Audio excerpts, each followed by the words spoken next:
Наранд бол олон улсын худалдааны төвийн хүнсний битүү зах өнгөрсөн оны 8 дугаар сарын 23-нд бүхэлдээ шатаж, нэг хүний амнаас эрсдэнд 420 гаруй түрээслэгч эд хөрөнгөөр хохироод байгаа. Улсын мөрдөн байцаах газар болон Баянзүрх дүүргийн цагдаагийн хилцээр шалгасан хэргийн мөрдөн байцаалт 2 сар гаруй хугацаанд үргэлжилж гал гарсан шалтгааныг тус заахын цайны газарт гарсан цахилгааны гэмтлээс олж гарсан мөн 16 орчим тэрбум төгрөгийн хохирол учирсан болохыг тогтоогоод байгаамаа.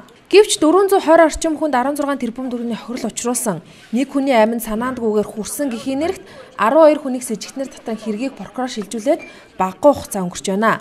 Өөрөөр хэлбэл хохирогчдын мөнгийг хэн барагдуулах нь тодорхойгүй байсаар 9 сарын хугацаа өнгөрчихжээ. Харин энэ хугацаанд Наранд олон улсын худалдааны төвийн удирдлагууд шатсан захын суурин дээр 4 давхар 800 түрээслэгч худалдаа эрхлэх боломжтой шин захыг барьж эхэлсэн байна. Төлөвлөгөө ёсоор шин зах эх 10 дугаар сард ашиглалтанд орох юм байна.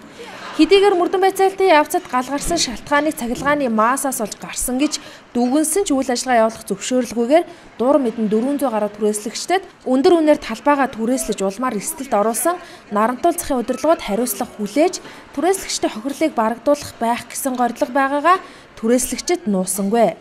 Ямар ч тач захыг бүрэн шатад 420 орчим хүнд 16 тэрбумын хохирол учруулсан нэг хүний аминд хүрсэн хэргийг шүүхэд эцэслэж чадахгүй байхаагаар шин зах ашиглалтанд орох нэ.